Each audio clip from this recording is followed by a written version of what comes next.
प्रथम प्रश्न है कक्षा 9th के साइंस के कुछ महत्वपूर्ण प्रश्न। पहला प्रश्न है शुष्क बर्फ किसे कहते हैं? तो शुष्क बर्फ कहते हैं बच्चों ठोस CO2 को। तो इसका उत्तर हो गया 3 नंबर से ऑप्शन ठोस CO2।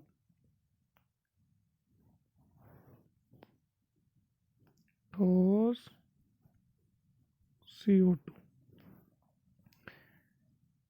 इसी प्रकार अगला प्रश्न है दो घुलनशील द्रवों को पृथक करने की विधि कौन सी होती है? तो 1 नंबर उत्तर आसवन। अगला प्रश्न है वह ताप जो कमरे के ताप पर द्रव अवस्था में पाया जाता है, तो वो धातु कौन सी होती है प्यारे बच्चों? पारा। अगला प्रश्न है कि कोबाल्ट का प्रतीक चिन्ह है। तो पहले प्रश्न और तीसरे ऑप्शन में देखो CO लिख रखा है, लेकिन जो CO दोनों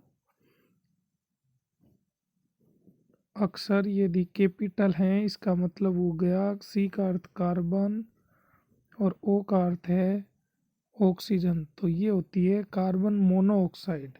जबकि हमें कोबाल्ट का प्रतीक चिन्ह पूछ रहा है तो कोबाल्ट का प्रतीक चिन्ह क्या होगा? C। कोई भी तत्व का प्रतीक चिन्ह होता है पहला अक्षर बड़ा और दूसरा छोटा, तो इसका ऑप्शन हो गया से। अब आगे प्रश्न है यदि किसी तत्व का परमाणु संख्या 11 और द्रव्यमान संख्या 23 हो तो उसके परमाणु में इलेक्ट्रॉन और न्यूट्रॉन व प्रोटॉन की संख्या बताइए। तो बच्चों किसी भी तत्व को हम उसके परमाणु क्रमांक और द्रव्यमान संख्या को लिख सकते हैं। जैसे कि कोई तत्व है उसका परमाणु क्रमांक Z है, तत्व का नाम X है और उसमें उपस्थित द्रव्यमान A है, तो ZXA के रूप में लिख सकते हैं। तो अब दे रखा है हमें 11 परमाणु क्रमांक है, तो किसका होता है बच्चों? सोडियम का। इसका द्रव्यमान संख्या 23। इसको लिखने का तो ये रूप है। अब हमें पूछ क्या रहा है? इलेक्ट्रॉन, न्यूट्रॉन और प्रोटॉन की संख्या। ये जो संख्या होती है ये संख्या होती है परमाणु में उपस्थित प्रोटॉन की संख्या। तो हम प्रोटॉन की संख्या कितनी होगी? 11। प्रोटॉन कितने हो गए? 11। और द्रव्यमान संख्या 23 दे रखी है, तो किसी भी तत्व के द्रव्यमान में प्रोटॉन और न्यूट्रॉन मिलकर द्रव्यमान बनाता है, तो प्रोटॉन प्लस न्यूट्रॉन बराबर कितने हो गए? 23। अपन को प्रोटॉन की संख्या 11 प्लस n बराबर 23। ये 11 प्लस का है, आगे जाके किसका हो जाएगा? माइनस का। तो 23 में से 11 गए 12, तो न्यूट्रॉन की संख्या कितनी आ गई? 12। प्रोटॉन और इलेक्ट्रॉन की संख्या समान होती है। एक तत्व के प्रोटॉन और इलेक्ट्रॉन की संख्या समान होती है, तो इसका उत्तर क्या हो गया? द। अब अगला प्रश्न बोर-बरी के नियम के अनुसार m कोश में अधिकतम इलेक्ट्रॉन की संख्या क्या होती है? किसी भी कोश में अधिकतम इलेक्ट्रॉन की संख्या का सूत्र होता है 2n², जहां n होती है कोशों की संख्या।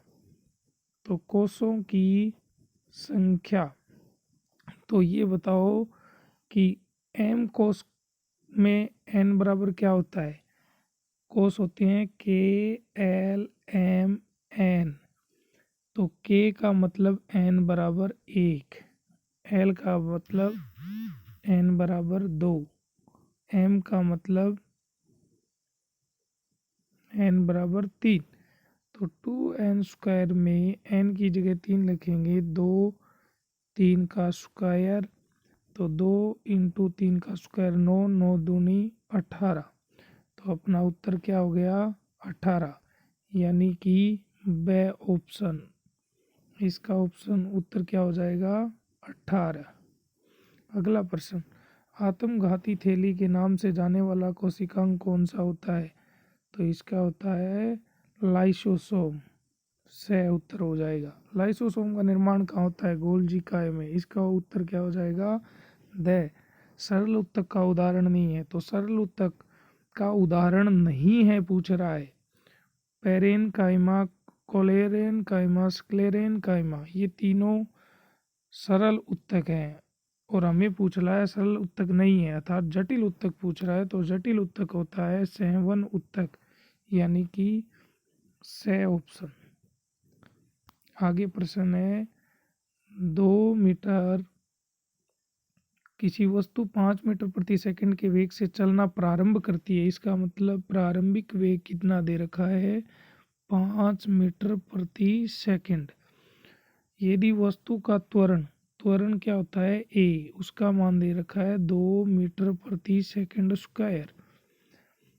8 सेकंड बाद टी का मान दे रखा है 8 सेकंड। हमें पूछा क्या है, उसका वेग क्या हो जाएगा, यानी अंतिम वेग पूछ रखा है। तो अंतिम वेग, ये अपन को राशि दे रखी है u/a/t/v। ऐसा सूत्र कौन सा होता है, तो त्वरण a बराबर होता है v-u/t।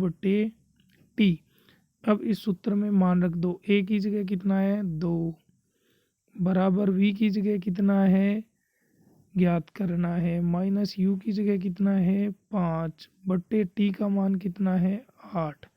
अब इसको वज्र गुना कर दो, 2 को 8 से गुना करेंगे 16 बराबर v-5। ये माइनस का है, इधर आके किसका हो जाएगा प्लस का, तो v बराबर क्या आ गया 16 और 5 है 21। तो इसका उत्तर क्या हो जाएगा ए ऑप्शन, यानी कि 21। अगला है एक एथलेटिक। यदि एक एथलेटिक r त्रिज्या वाला वृत्तीय पथ में गति कर रहा है, t सेकंड का समय ले रहा है, यानी ये एक वर्ताकार पथ है। यहाँ से कोई चलना स्टार्ट करता है और वापस यहाँ तक आता है, तो वृत्त के चारों ओर तय की गई दूरी बोलते हैं वृत्त की परिधि। तो वृत्त की परिधि क्या होती है 2πr। अब ये बोल रहा है कि हमें यहाँ से यहाँ तक चलने में समय क्या लग रहा है t, और उसका वेग पूछा है। तो वेग बराबर हम जानते हैं कि क्या सूत्र होता है, दूरी बटे समय। तो उसने एक चक्कर में कितनी दूरी तय की 2πr बटे समय कितना लगा t। तो क्या हो गया उत्तर v बराबर 2πr/t, यानी कि से उत्तर हो गया हमारा। अगला प्रश्न, निम्न में से बल का मात्रक नहीं है, यानी हमें पूछ रहा है कि इनमें से बल का मात्रक कौन सा नहीं है। तो पाउंड, डाइन और न्यूटन, ये तीनों तो बल के मात्रक है, लेकिन हमें पूछ रहा है कि बल का मात्रक कौन सा नहीं है। तो इसका उत्तर हो जाएगा से जूल, ये कार्य या ऊर्जा का मात्रक होता है। अगला प्रश्न, संवेग किन पर निर्भर करता है। तो हम जानते हैं कि संवेग p बराबर, संवेग का सूत्र होता है p बराबर m/v। तो m क्या होता है द्रव्यमान और v क्या होता है वेग। तो इसका मतलब क्या हुआ कि संवेग द्रव्यमान और वेग पर तो निर्भर करता है। तो ऑप्शन में पूछा है किस पे निर्भर नहीं करता, त्वरण पे निर्भर नहीं करता है। तो इसका उत्तर हो जाएगा से। अगला प्रश्न, यदि दो वस्तुओं के द्रव्यमान को 2 गुना कर दिया जाए और उनके मध्य की दूरी को 2 गुना कर दिया जाए, तो उन दोनों वस्तुओं के मध्य लगने वाले बल पहले की अपेक्षा क्या होगा। तो दो वस्तुओं के मध्य लगने वाला बल F बराबर होता है K, एक नियतांक m1 m2 बटे d स्क्वायर। अब ये तो पहले था, अब क्या बोल रहा है कि अब उसके बल में क्या परिवर्तन होगा पहले की तुलना में। जब हम उसके द्रव्यमान को दोगुना कर दें, तो अब m1 की जगह हम क्या लिख देंगे 2m1, और m2 की जगह भी क्या लिख देंगे 2m2 बट्टे दूरी की क्या बोल रहा है दोगुना, तो d को क्या लिख देंगे 2d और फिर उसका स्क्वायर। तो अब हल करते हैं, 2 को 2 से गुना किया 4, m1 इंटू m2 बट्टे 2 का स्क्वायर क्या हो गया 4 और d का स्क्वायर d, 4 से 4 कैंसिल, उत्तर क्या आ गया m1 इंटू m2/d²। यही हमारा पहले वाला फोर्स था और यही अब है, तो इसका मतलब उसका 1 गुना हुआ। तो इसका उत्तर क्या हो जाएगा, 1 गुना। अब अगले प्रश्न में चलते हैं कि जी का मान, यानी जी का स्मॉल जी क्या होती है, गुरुत्वीय त्वरण, उसका मान सर्वाधिक कहाँ पर होता है, तो पृथ्वी की सतह पर। उत्तर हो जाएगा। अगला प्रश्न, एक वस्तु का द्रव्यमान आधा कर दिया जाए और वेग दोगुना कर दिया जाए तो उसकी गतिज ऊर्जा का मान पहले की अपेक्षा क्या होगा। तो गतिज ऊर्जा यानी काइनेटिक एनर्जी, इसका सूत्र क्या होता है, 1/2 mv²। अब 1/2, ये क्या कह रहा है, द्रव्यमान आधा कर दिया जाए तो m की जगह क्या लिखना है, m/2। वेग दो गुना कर दिया जाए, वेग की जगह क्या लिखना है, 2v²। इसको हल करेंगे तो 1/2 इंटू m/2, इसका स्क्वायर खोल लो, 2 का स्क्वायर 4, v का स्क्वायर v², 2 दूनी 4, इस 4 से ये 4 कैंसिल, क्या आ गया, m इंटू v²।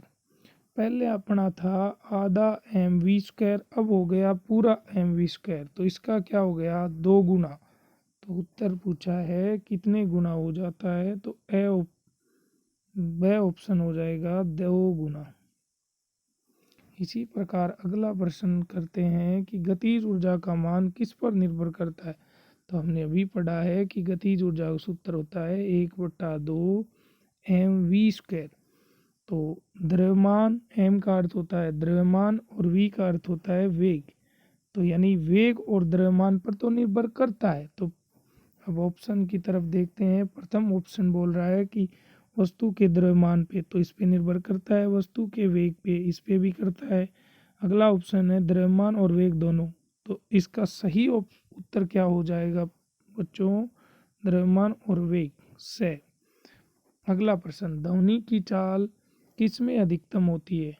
तो ठोस में सबसे ज़्यादा ध्वनि की चाल होती है। अब इनमें देखते हैं कि ठोस चीज़ कौन सी है, पानी ये तो द्रव्य है, और लोहा ये ठोस है, और हवा ये गैस है। तो इसका उत्तर क्या हो जाएगा, ब ऑप्शन लोहा। अगला प्रश्न, खरीफ की फसल का उदाहरण है। तो सोयाबीन भी खरीफ की है, अरहर भी है और मक्का भी है, तो इसका सही उत्तर हो जाएगा द उपयुक्त सभी। अगला प्रश्न है, निम्न में से कौन सा तत्व पौधे का सूक्ष्म पोषक तत्व होता है। तो किसी भी पौधे को वृद्धि के लिए सूक्ष्म पोषक तत्व और वृहद पोषक तत्वों की आवश्यकता होती है। इनमें कौन कौन सूक्ष्म पोषक तत्व है, तो नाइट्रोजन वृहद पोषक तत्व है, फास्फोरस वृहद तत्व है, पोटेशियम वृहद है। तो इसका उत्तर हमें पूछा है सूक्ष्म, तो सूक्ष्म पोषक तत्व होता है बोरोन, तो इसका उत्तर हो जाएगा से। तो बच्चों इस प्रकार हमने कक्षा 9 के विज्ञान के महत्वपूर्ण 20 प्रश्नों का अध्ययन किया है।